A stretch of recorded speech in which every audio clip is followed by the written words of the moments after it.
أما بعد فأعوذ بالله من الشيطان الرجيم بسم الله الرحمن الرحيم ولقد نصركم الله ببدر وأنتم أذلة فاتقوا الله لعلكم تشكرون صدق الله مولانا العظيم எல்லா புகழும் அல்லாஹ் ஒருவனுக்கே உரித்தாகட்டும். நம்முடைய நாயகம் சர்தாரி ஆலம் ஷஃபியுல் முஸ்லிமீன் ஸல்லல்லாஹு அலைஹி வஸல்லம் அவர்கள் மீதும் அவர்களின் வாழ்க்கை வழிமுறைகளை நம்பிக்கை மாறாது பின்பற்றி வாழ்ந்த உத்தம சத்திய சஹாபாக்கள், தாபிஈன்கள், தபா தாபிஈன்கள், நாதாக்கள், வலிமார்கள், இங்கே அமர்ந்திருக்கின்ற நம் அனைவர்கள் மீதும் அல்லாஹ்வின் சாந்தியும் சமாதானமும் என்றென்றும் நீங்காமல் உண்டாகட்டுமாக. கிருபையாளன் அல்லாஹ் தஆலா புனிதம் நிறைந்த இந்த ஜும்ஆவினுடைய நன்னாளில் என்ன நன்மைகளை நாடி நாம் இங்கே அமர்ந்திருக்கின்றோமோ அந்த நன்மைகளை பரிபூர்ணமாக சம்பூர்ணமாக அடைய பெற்ற நல்ல மக்கள் கூட்டத்தில் அல்லாஹ் நம்மை எல்லாம் சேர்த்து நல்லருள் பாலிப்பானாக. கண்ணியத்திற்குரிய அல்லாஹ்வின் நல்லடியார்களே, ரமலான் மாதத்தினுடைய 15 நாட்களை கடந்து இங்கே நாம் அமர்ந்திருக்கின்றோம். இந்த நேரங்களில் நாம் கவனத்தில் கொள்ள வேண்டிய சில விஷயங்களை நாம் ஆய்வு செய்து பாக்கி இருக்கக்கூடிய ரமலானினுடைய காலங்களை அல்லாஹ் விரும்புகின்ற வழியில் நாம் செலவு செய்து ரமலானினுடைய முழுமையான பாக்கியத்தை பெற்ற நன்மக்களாக நாம் அடைய அல்லாஹ் நமக்கு தௌஃபீக் செய்ய வேண்டும். கண்ணியத்திற்குரியவர்களே, இன்றைய மாலை பொழுது பத்ருடைய நினைவு நாள். அதை அடுத்து ரமலான் மாதத்தினுடைய 3வது 10 வரக்கூடிய செவ்வாய்க்கிழமை மாலை மகரிபிலிருந்து துவங்குகின்றது. பாக்கி இருக்கக்கூடிய இந்த ரமலானினுடைய 2வது 10 இந்த நாட்களில் அல்லாஹ்விடத்தில் நாம் மக்ஃபிரத்தை நாடி அதிகம் நாம் துஆ செய்து கொள்ள வேண்டும். ரமலான் மாதத்தினுடைய அந்த 3வது 10 மித்தக்கும் மினன்னீரான், நரக நெருப்பை விட்டும் அல்லாஹ்விடத்தில் பாதுகாப்பு தேடக்கூடிய ஒரு பகுதியாக அல்லாஹ் நமக்கு அமைத்து தந்திருக்கின்றான். அந்த ரமலான் மாதத்தினுடைய 3வது 10 நாட்களில் அல்லாஹ்விடத்தில் நரகத்தை விட்டும் பாதுகாப்பு தேடி சுவர்க்கத்தை நாடி அல்லாஹ்விடத்தில் அதிகம் நாம் துஆ செய்து கொள்ள வேண்டும். ரமலான் மாதத்தினுடைய 3வது 10 நாட்களில் நாம் கவனத்தில் கொள்ள வேண்டிய இன்னும் 2 விஷயங்கள். இஅ்திகாஃபினுடைய அமலும் லைலத்துல் கத்ர் இரவை நாம் அடைவதும். இந்த ரமலான் மாதத்தினுடைய இந்த பிந்திய பகுதி நாட்களில் நாம் கவனத்தில் கொள்ள வேண்டிய விஷயங்கள் இவைகளாகும். இவைகளை நாம் கவனத்தில் கொண்டு நம்முடைய அமல்களை நாம் அல்லாஹ்வினுடைய சன்னிதானத்தில் அழகுற நாம் செய்ய கடமைப்பட்டிருக்கின்றோம். கண்ணியத்திற்குரியவர்களே, ரமலான் மாதத்தினுடைய பிறை 17 பத்ர் சஹாபாக்கள் நினைவு தினம் நாம் எல்லாம் அறிந்த ஒன்றுதான். இந்த நேரத்தில் நாம் அதை குறித்து நாம் சில விஷயங்களை நாம் அசைவு செய்து கொள்ள நாம் கடமைப்பட்டிருக்கின்றோம். ரமலானினுடைய காலம் அல்லாஹ்வால் நமக்கு தரப்பட்டிருக்கின்ற நன்மைகளை நாம் அதிகம் கொள்ளையடித்துக் கொள்ளக்கூடிய அதிகமான அமல்களை நாம் செய்து கொள்ளக்கூடிய ஒரு வாய்ப்பை அல்லாஹ் நமக்கு ரமலானிலே தருகின்றான். இது உலகம் அதை குறித்து ஏராளமான விஷயங்களை பேசுகின்றது. அதற்குண்டான தயாரிப்புகளை எல்லாம் செய்து கொண்டு ரமலானை முஸ்லிம் உலகம் அடைகின்றது. ஆனால் ரமலானினுடைய இந்த காலங்களில் அரபுலகத்தினுடைய சூழ்நிலைகளில் ஒரு போர் வேகம் சூழ்ந்து அங்கே போர் நடைபெற்றுக் கொண்டிருக்கின்றது என்று சொன்னால் நாம் கவனத்தோடு இந்த துனியாவில் வாழ்வினுடைய ஒவ்வொரு விஷயங்களையும் நாம் அணுக கடமைப்பட்டிருக்கின்றோம். அதிலும் குறிப்பாக யகூதிகள் விஷயத்தில் நாம் கவனமாக இருக்க வேண்டும். யகூதிகள் விஷயத்தில் நாம் இன்னும் கவனமாக இருக்க வேண்டும். அந்த அரபுலகத்தினுடைய மக்கள் கூட அந்த யகூதிகளுடைய இராணுவ தளங்களை தங்களுடைய நாடுகளில் அமைப்பதற்கு அவர்கள் இடம் கொடுக்கின்றார்கள் என்று சொன்னால் சொன்னார், இடம் கொடுத்தவர்கள் அதில் செயல்பட்டுக் கொண்டிருக்கின்றார்கள் என்று சொன்னால் நாம் கவனமாக இந்த துனியாவில் யகூதிகளை நாம் கையாள கடமைப்பட்டிருக்கின்றோம். உலகம் அறிந்த உண்மைதான், அங்கும் முஸ்லிம்கள் இருக்கின்றார்கள். எந்த இடத்தில் அவர்கள் அரபுலகத்தினுடைய யகூதிகள் எந்த இடத்தில் அவர்கள் தங்களுடைய இராணுவ தளங்களை யகூதிகள் வைத்திருக்கின்றார்களோ அந்த நாடுகளும் முஸ்லிம் நாடுகள் தான். அவர்களும் நோன்பிருப்பார்கள், அவர்களும் இரவு நேரத்தினுடைய தொழுகை தொழுவார்கள் என்பது எல்லாம் அறிந்த உண்மைதான், எல்லாம் அறிந்த உண்மைதான்.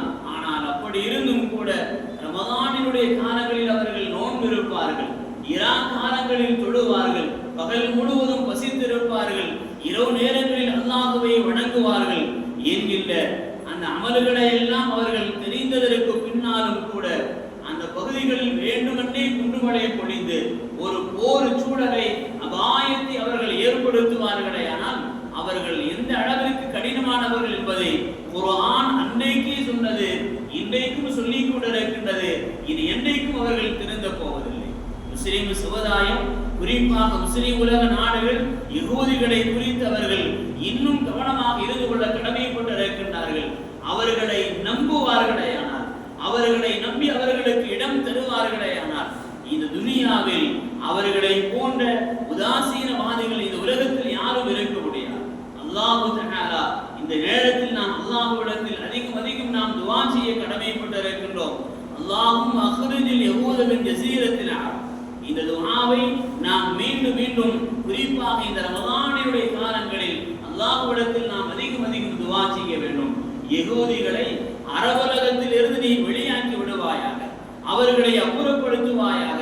அரபுலகத்தை நபித்துவத்தை கொண்டு, குர்ஆனை கொண்டு, நபிமார்களை கொண்டு நீ எப்படி சுத்தப்படுத்தினாயோ, தூய்மையாக்கினாயோ, அதை போன்று அந்த மண்ணை நீ தூய்மைப்படுத்துவாயாக என்கின்ற துஆக்களை இந்த ரமதானினுடைய காலங்களில் அல்லாஹ்விடத்தில் நாம் அதிகம் நாம் துஆ செய்ய கடமைப்பட்டிருக்கின்றோம். கடந்த காலங்களில் பலஸ்தீனத்தை ஒரு வழியாக அவர்கள் நாசமாக்கினார்கள். அல்லாஹ் அவர்களுக்கு வெற்றியை கொடுத்தான், அல்லாஹ் அவர்களுக்கு அமைதியை ஏற்படுத்தி கொடுத்தான். ஆனால் இன்னும் அந்த அமைதியிலிருந்து, அந்த பொருளாதார சரிவிலிருந்து அவர்கள் இன்னும் மீளவில்லை. இன்னும் 10 ஆண்டுகள் ஆகலாம் என்று சொல்லப்படுகின்றது. ஆனால் இன்றைக்கு அவர்கள் ஈரானை குறிவைத்திருக்கின்றார்கள். நாம் கவனத்தில் கொள்ள வேண்டும்.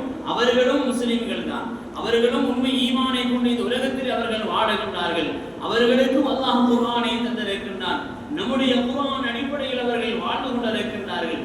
சில கருத்து வேறுபாடுகள் இருக்கலாமே தவிர அதற்காக வேண்டி அவர்களை நாம் ஒதுக்கி வைத்து விட முடியாது.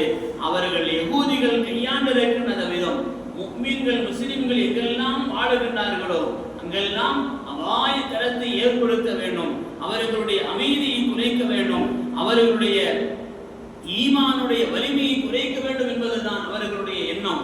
அந்த வகையிலே அரபுலகத்தில் வாழுகின்ற மக்களும் யகூதிகள் விஷயத்தில் கவனமாக இருந்து கொள்ள வேண்டும். இந்த துனியாவினுடைய இந்த நேரங்களில், பத்ரை நாம் நினைவு கூறுகின்ற இந்த நேரங்களில் அல்லாஹ் நமக்கு தருகின்ற ஒரே ஒரு வாக்குறுதி, வலகத் நஸரகுமுல்லாஹு பிபத்ரி வஅன்தும் அதில்லா. அல்லாஹ் நபியை பார்த்து சொல்லுகின்றான், நபியே, பத்ரினுடைய காலங்களில் நீங்கள் எல்லாம் பலவீனமானவர்களாக இருந்தீர்கள். வலகத் நஸரகுமுல்லாஹு பிபத்ரின், அந்த நேரங்களில் அல்லாஹ் உங்களுக்கு நுஸ்ரத் செய்தான், அல்லாஹ் உங்களுக்கு உதவி செய்தான். அந்த அல்லாஹ்வை நீங்கள் நன்றி செலுத்துங்கள் என்று அல்லாஹ் குர்ஆனில் குறிப்பிட்டு சொல்லுகின்றார். வேறொரு ஆயத்திலே அல்லாஹ் சொல்லுவார், அல்லாஹ் செலுத்திய அந்த உதவி எவ்வாறு தெரியுமா? ஃபஅன்ஸலல்லாஹு அலைஹி ஸகீனத்தஹு வஅய்யதஹு பிஜுனூதில் லம் தரவுஹா. அவர்களுடைய கண்கள் எல்லாம் காண முடியாத வகையிலே, அவர்களுடைய கண்கள் கண்டிராத வகையிலே அல்லாஹ் அவர்களுக்கு படைகளை கொடுத்தான். மலாயிகத்துமார்களை அல்லாஹ் அனுப்பினான். அவர்களுக்கு உதவியாக ஒத்தாசையாக படைகளில் அல்லாஹ் நெருக்கச் செய்தான். அல்லாஹ் அவர்களுக்கு பதிலில் வெற்றியை கொடுத்தான் என்று நாம் பேசுகின்ற, நாம் வாசிக்கின்ற இந்த நேரங்களில் இந்த ஆயத்தை முன்வைத்து அல்லாஹ்விடத்தில் நாம் துஆ செய்ய வேண்டும். அந்த பதிலினுடைய வெற்றி இந்த உலகத்தில் முஃமின்கள் முஸ்லிம்கள் எங்கெல்லாம் வாழுகின்றார்களோ அங்கெல்லாம் தொடர வேண்டும். அல்லாஹ் நமக்கு அந்த வெற்றியை தொடர்ந்து அல்லாஹ் நமக்கு தர வேண்டும். அப்படிப்பட்ட வலிமை மிக்கவர்களாக, அப்படிப்பட்ட வாக்குறுதி உள்ளவர்களாக இந்த துனியாவில் அமல்களால், ஈமானால் அல்லாஹ்வினுடைய சன்னிதானத்தில் வலிமை பெற்றவர்களாக இந்த உலகத்தில் நாம் மாற வேண்டும். அதற்குத்தான் இந்த ரமலானை அல்லாஹ் நமக்கு தந்திருக்கின்றான். அதனை குறித்து நாம் பேசுகின்ற இந்த நேரங்களில் அல்லாஹ்விடத்தில் நாம் முன்வைத்து அல்லாஹ்விடத்தில் துஆ செய்ய வேண்டும். அரபுலகத்தில் இருந்து யகூதிகளை நீ நபிமார்களை கொண்டு, வேதங்களை கொண்டு, அல்லாஹ்வினுடைய நிஅமத்துகளை கொண்டு நீ எப்படி இந்த உலகத்தில் அந்த மக்களுக்கு நீ அமைதியை கொடுத்தாயோ, வளங்களை தந்தாயோ, மகிழ்ச்சியை தந்தாயோ, அதை போன்ற அந்த மக்களுக்கு நீ அமைதியை, மகிழ்ச்சியை தருவாயாக. அவர்களை ஈமானில் பரிசுத்தமானவர்களாக அவர்களை ஆக்குவாயாக. காபிர்களையும் யகூதிகளையும் நம்பக்கூடியவர்களாக அவர்களை ஆக்கிவிடாதே. யகூதிகளை அந்த ஒரு அரபுலகத்திலிருந்து நீ அப்புறப்படுத்துவாயாக என்கின்ற துஆவை நாம் அதிகம் இந்த நேரத்தில் அல்லாஹ்விடத்தில் நாம் துஆ செய்ய வேண்டும். நம்முடைய குறிப்பாக இந்த துஆவை அல்லாஹ் கபூல் செய்து அரபுலகத்தில் எல்லாம் நிகழக்கூடிய அந்த போர் சூழல்களை எல்லாம் அல்லாஹ் நீக்கி மீண்டும் அவர்களுக்கு அல்லாஹ் அமைதியை தர வேண்டும் என்கின்ற நல்ல ஒரு துஆவை அல்லாஹ்விடத்தில் நாம் செய்து கொள்வோம். நம்முடைய துஆக்களை அல்லாஹ் கபூல் செய்தல் புரிவானாக.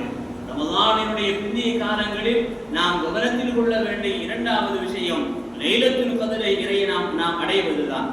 ரமலானினுடைய 3வது 10 நாட்களில் லைலத்துல் கத்ரை நாம் எப்படியாவது அடைந்து விட வேண்டும் என்பதை தான் ஹஜ்ரத் பெருமானார் ஸல்லல்லாஹு அலைஹி வஸல்லம் அவர்களுடைய பல ஹதீஸ்கள் நமக்கு உணர்த்தி சொல்லுகின்றது.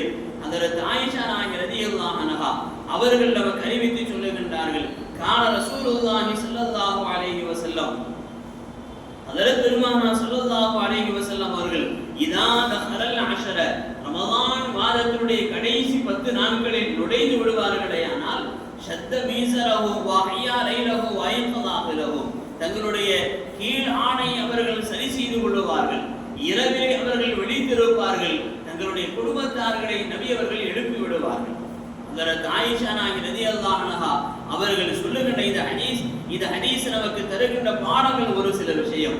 ரமலானினுடைய கடைசி காலம், ரமலானினுடைய 3வது 10 நிகழ்ந்து விடுமையானால் பெருமானார் ஸல்லல்லாஹு அலைஹி வஸல்லம் அவர்கள் அமல் செய்வதில் ஆர்வம் காட்டுவார்கள். எந்த அளவிற்கு என்று சொன்னால் தாங்களும் விழித்திருந்து அமல் செய்வார்கள், தங்களுடைய குடும்பத்தார்களை விழித்திருந்து அவர்கள் அமல் செய்ய தூண்டுவார்கள். இந்த ஹதீஸில் நாம் கவனத்தில் கொள்ள வேண்டிய ஒரு சில விஷயம், நம்முடைய இல்லங்களையும் அமல்களால் நாம் அலங்கரிக்க வேண்டும். நம்முடைய இல்லங்களையும் நாம் அமல்களால் அலங்கரிக்க வேண்டும். காரணம் என்னவென்று சொன்னால் ரமலானுடைய கடைசி 10 நாட்களில் அந்த நாட்களில் நம்முடைய இல்லங்களை நாம் அமல்கள் இல்லாமல் இருட்டாக்கி விடக்கூடாது. அந்த அமல்களின் நேரங்களில், அந்த ரமலானுடைய கடைசி காலங்களில் நாம் இருட்டாக்கி விடக்கூடாது. காரணம் என்னவென்று சொன்னால் ஹஜ்ரத் பெருமானார் ஸல்லல்லாஹு அலைஹி வஸல்லம் அவர்கள் ரமலான் மாதத்தினுடைய அந்த கடைசி 10 நாட்களை அமல்களால் நிரப்புமானவர்களாக இருந்திருக்கிறார்கள் என்கின்ற இந்த ஹதீஸை ஹஜ்ரத் ஆயிஷா நாயகி ரலியல்லாஹு அன்ஹா நமக்கு அறிவித்து சொல்லுகின்றார்கள். அந்த வரிசையில் நம்முடைய இல்லங்களையும் நாம் அமல்களால் அலங்கரிக்க வேண்டும்.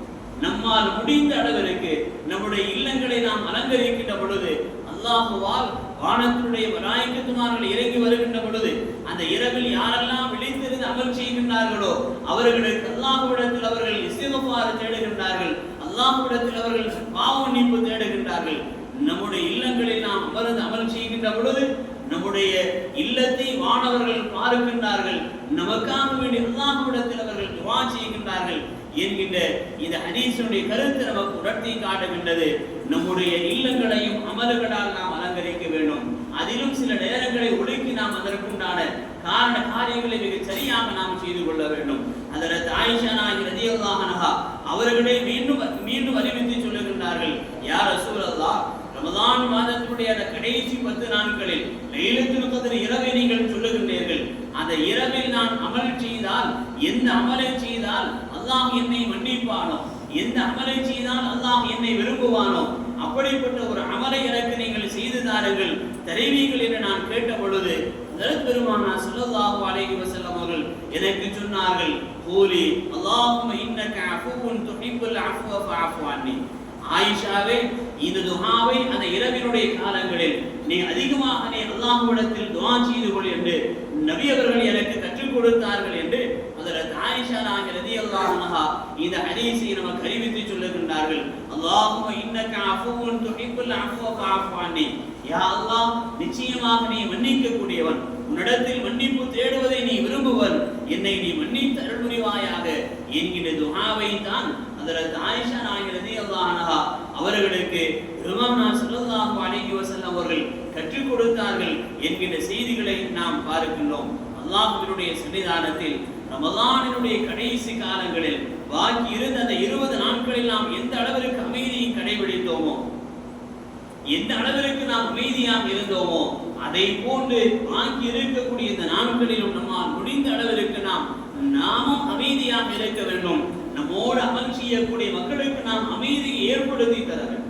பெருமானா ஸல்லல்லாஹு அலைஹி வஸல்லம் அவர்கள் லைலத்துல் கத்ர் இரவிலுட ஒரு நேரத்தை அல்லாஹ் மறைத்து வைத்திருக்கின்றான். அந்த நேரம் என்பது ரமதான் மாதத்தினுடைய கடைசி 10 நாட்களில் ஒற்றைப்படை இரவுகளில் நீங்கள் தேடிக்கொள்ளுங்கள் என்றார்கள். ஒற்றைப்படை இரவுகளில் தேடிக்கொள்ளுங்கள் என்று சொன்ன பொழுது பெருமானா ஸல்லல்லாஹு அலைஹி வஸல்லம் அவர்கள் அந்த லைலத்துல் கத்ர் இரவு எது என்பதை சஹாபாக்களுக்கு சொல்ல வந்தார்கள். சஹாபாக்களுக்கு அறிவிப்பதற்காக வேண்டி நபி அவர்கள் வந்தார்கள். ரஜுலானி 2 மனிதர்கள் ஒருவருக்கொருவர் சண்டையிட்டுக் கொண்டார்கள். பெருமானா ஸல்லல்லாஹு அலைஹி வஸல்லம் அவர்கள் இதை பார்த்த மாத்திரத்தில் நபி அவர்களுக்கு மனது பொறுக்கவில்லை. அவர்களுடைய மனதிலே கடுமையான நோவினை ஏற்பட்டு விடுகின்றது, வருத்தப்பட்டு விடுகின்றார்கள். இப்படி ரமலானினுடைய காலங்களிலும் சண்டையிட்டுக் கொள்ளுகின்றார்களே, ரமலானினுடைய காலங்களில் சண்டையிட்டுக் கொள்ளுகின்றார்களே என்று சொன்ன பொழுது மீண்டும் பெருமானா ஸல்லல்லாஹு அலைஹி வஸல்லம் அவர்கள் அந்த 2 பேர்களையும் சஹாபாக்களையும் பார்த்து சொன்னார்கள், லைலத்துல் கத்ர் இரவு எது என்பதை உங்களுக்கு சொல்ல வேண்டும் என்று அல்லாஹ் எனக்கு அறிவித்தான். அல்லாஹ் எனக்கு அறிவித்தான். நான் சொல்ல வந்தேன். ஆனால் நீங்கள் சண்டையிட்டுக் கொண்டிருந்ததன் காரணத்தினால் என்னுடைய உள்ளத்தில் இருந்த அந்த நேரத்தினுடைய கணக்கை அல்லாஹ் உயர்த்தி விட்டான் என்று பெருமானா ஸல்லல்லாஹு அலைஹி வஸல்லம் அவர்கள் சொல்லுவார்களேயானால், ரமலானினுடைய இந்த கடைசி காலங்களில் லைலத்துல் கத்ர் இரவு என்பது 1000 மாதங்களை விட சிறந்த ஒரு இரவு. லைலத்துல் கத்ர் கைரும் மின் அல்ஃபி ஷஹரின், 1000 மாதங்களை விட சிறந்த இரவு. அந்த இரவினுடைய மகத்துவத்தை நாம் உணர்ந்து நாம் அமல் செய்து கொள்ள வேண்டும் என்பதை ரமலான் மாதத்தினுடைய கடைசி 10 நாட்களில் நாம் செய்யக்கூடிய இந்த அமல் நமக்கு உணர்த்தி காட்டுகின்றது. மூன்றாவது, அல்லாஹ்வினுடைய சன்னிதானத்தில் நரகத்தை விட்டு பாதுகாப்பு தேடக்கூடிய துஆக்களை நாம் அதிகம் செய்து கொள்ள வேண்டும். அல்லாஹ்வால் நமக்கு தரப்பட்டிருக்கின்ற மிகப்பெரிய ஒரு பாக்கியம், அல்லாஹ் நமக்கு தந்திருக்கின்ற மிகப்பெரிய ஒரு பாக்கியம். அல்லாஹ் தஆலா குர்ஆனில் ஏற்கனவே நாம் சொன்னதை போன்று யுரீதுல்லாஹு பிக்குமுல் யுஸ்ர வலா யுரீது பிக்குமுல் உஸ்ர, ரமலானினுடைய செய்திகளை எல்லாம் அல்லாஹ் பேசி முடித்துவிட்டு இறுதியாக சொல்லுவார், அல்லாஹ் உங்களுக்கு கஷ்டத்தை தருவதை அல்லாஹ் நாடவில்லை, மாறாக அல்லாஹ் உங்களுக்கு யுஸ்ரை இலகுவை அல்லாஹ் நாடுகின்றான் என்பதற்கு இமாம் குர்துபி ரஹ்மத்துல்லாஹி அலைஹி விளக்கம் சொன்னார்களே, கஷ்டம் என்பது நரகம், மகிழ்ச்சி என்பது சுவர்க்கம். அந்த சுவர்க்கத்தை அல்லாஹ் உங்களுக்கு தருவதற்கு நாடுகின்றான் என்று அல்லாஹ் நமக்கு அறிவித்து சொல்லுகின்றானே, அந்த சுவர்க்கத்தை நாடி அல்லாஹ்விடத்தில் நாம் துஆ செய்வதற்கு ரமலானினுடைய இந்த கடைசி 10 நாட்களை பெரிய ஒரு வாய்ப்பாக அல்லாஹ் நமக்கு தந்திருக்கின்றான். நரகத்திற்கு செல்ல வேண்டும் என்று யாரும் ஆசைப்பட மாட்டார்கள், யாருக்கும் அந்த ஆசை இருக்காது. நரகத்திற்கு செல்ல வேண்டும் என்கின்ற ஆசை யாருக்கும் எப்படி இருக்காதோ அதை போன்று அந்த நரகத்திற்கு செல்லக்கூடிய அமல்களை நாம் செய்வதில் ஆர்வம் இருக்கக்கூடாது. அந்த நரகத்திற்கு செல்லக்கூடிய அமல்களை நாம் நினைப்பதில், நாம் செய்வதில், நாம் சிந்திப்பதில் ஆர்வம் நமக்கு வந்துவிடக் கூடாது. நரகத்தின் பக்கம் எடுத்து செல்லுகின்ற எந்த செயல்களையும் நாம் எப்பொழுதும் நாம் செய்துவிடக் கூடாது. அதிலும் குறிப்பாக இந்த ரமலான் மாதத்தினுடைய கடைசி 10 நாட்களில் அல்லாஹும்ம அஅத்னி மினன் நாரி வ அத்கில்னி ஜன்னத யா ரப்பல் ஆலமீன், அகிரத்தை படைத்து பரிபாலிக்கக்கூடிய ரப்பே, என்னை நரகத்திலிருந்து விடுதலையாக்கி நீ சுவர்க்கத்தில் நுழைய செய்வாயாக அல்லாஹ்விடத்தில் நாம் துஆ செய்கின்ற பொழுது அந்த துஆவிற்கு உரித்தானவர்களாக, அந்த துஆவிற்கு பொருத்தமானவர்களாக நாம் ஆக வேண்டுமேயானால் நரகத்தின் பக்கம் அழைத்து செல்லக்கூடிய எந்த அமல்களையும் இந்த துனியாவில் நாம் செய்துவிடக் கூடாது. நரகத்தினுடைய சிந்தனையோ, நரகத்தின் பக்கம் அழைத்து செல்லுகின்ற சிந்தனையோ, எண்ணங்களோ, பாவங்களோ எதையும் இந்த உலகத்தில் நாம் செய்துவிடக் கூடாது. அப்படி தூய்மையானவர்களாக இந்த உலகத்தில் நாம் ரமலானினுடைய இந்த கடைசி 10 நாட்களில் நாம் வாழ்ந்து அல்லாஹ்விடத்தில் நாம் துஆ செய்கின்ற பொழுது நிச்சயம் அல்லாஹ் தஆலா நரகத்திலிருந்து அல்லாஹ் நமக்கு விடுதலை தருவான். அந்த நேரங்களில் அந்த நரகத்திலிருந்து விடுதலை பெறுவதற்குண்டான வழிகளில் நமக்கும் நாம் துஆ செய்ய வேண்டும், நம்முடைய பெற்றோர்களுக்கும் துஆ செய்ய வேண்டும், நம்முடைய குடும்பத்தார்களுக்கும் வாரிசுகளுக்கும் நம்மோடு வாழக்கூடிய மக்களுக்கு நாம் துஆ செய்ய வேண்டும் என்பதை தான் ஹஜ்ரத் பெருமானார் ஸல்லல்லாஹு அலைஹி வஸல்லம் அவர்களுடைய ஹதீஸ்கள் நமக்கு உணர்த்தி சொல்லுகின்றது. ரமலானினுடைய இந்த பிந்திய பகுதி நாட்களில் நாம் கவனத்தில் கொள்ள வேண்டிய விஷயங்கள் இவைகளாக இருக்கின்றது. மாலை பொழுது பதில் சஹாபாக்கள் நினைவு தினம், தராவீஹ் தொழுகை, வித்ர் தொழுகை முடிந்ததற்கு பின்னால் பதில் சஹாபாக்களுடைய பெயர்கள் ஓதி துஆ செய்யப்படும். அந்த துஆவில் நாம் கலந்து கொள்ளுகின்ற பொழுது நம்முடைய நாட்டங்களை சிரமங்களை எல்லாம் அல்லாஹ் நீக்குகின்றான். அவைகளையும் நாம் கவனத்தில் கொள்ள வேண்டும். லைலத்துல் கத்ர் இரவை அடைவதற்குண்டான அந்த வழிகளையும் நாம் எடுத்துக்கொள்ள வேண்டும். அல்லாஹ்விடத்தில் நாம் நரகத்தை விட்டு பாதுகாப்பு தேடி சுவர்க்கத்தின் அல்லாஹ்விடத்தில் நாம் அதிகம் அதிகம் துஆ செய்து கொள்ள வேண்டும். எல்லாம் ரப்புல் ஆலமீன் அல்லாஹ் தஆலா இந்த உலகில் நாம் வாழும் காலமெல்லாம் ரமலானுடைய மாதத்தை நாம் அடைகின்ற பொழுதெல்லாம் என்ன நன்மைகளை பெற வேண்டும் என்று அல்லாஹ் நாடுகின்றானோ அந்த நன்மைகளை நிரப்பமாக பெற்றுக்கொண்ட நல்ல மக்கள் கூட்டத்தில் அல்லாஹ் நம்மை எல்லாம் சேர்த்து நல்லவர்கள் பாடியுமானாக. உலகில் முஸ்லிம்கள் எங்கெல்லாம் வாழுகின்றார்களோ அங்கெல்லாம் அவர்களுடைய உயிர்களுக்கும் உடைமைகளுக்கும் முழுமையான பாதுகாப்பை அல்லாஹ் நசீபாக்கி தந்தல் புரிவானாக. இந்த உலகத்தை விட்டும் நாம் மரணிக்கின்ற பொழுது லா இலாஹ இல்லல்லாஹ் முஹம்மது ரசூலுல்லாஹ் என்கின்ற உன்னத கலிமாவை மனமகிழ்வோடு ஒளிந்து மரணிக்கக்கூடிய பாக்கியத்தை அல்லாஹ் நம் அனைவர்களுக்கும் நசீபாக்கி தந்தல் புரிவானாக. நாளை மறுமையினால் ஆகிரத்தினுடைய அனைத்து அதாபுகள் வேதனைகளை விட்டும் அல்லாஹ் நம்மை பாதுகாத்து ஜன்னத்துல் ஃபிர்தௌஸ் என்கின்ற சுவர்க்கத்தை அடையக்கூடிய பாக்கியத்தை அல்லாஹ் நமக்கும் நம்முடைய பெற்றோர்களுக்கும் நம்முடைய ஆசிரியர் பெருமக்களுக்கும் நம்முடைய குடும்பத்தார்களுக்கும் நம்முடைய வாரிசுகளுக்கும் எல்லா மக்களுக்கும் அல்லாஹ் நசீபாக்கி தந்தல் புரிவானாக.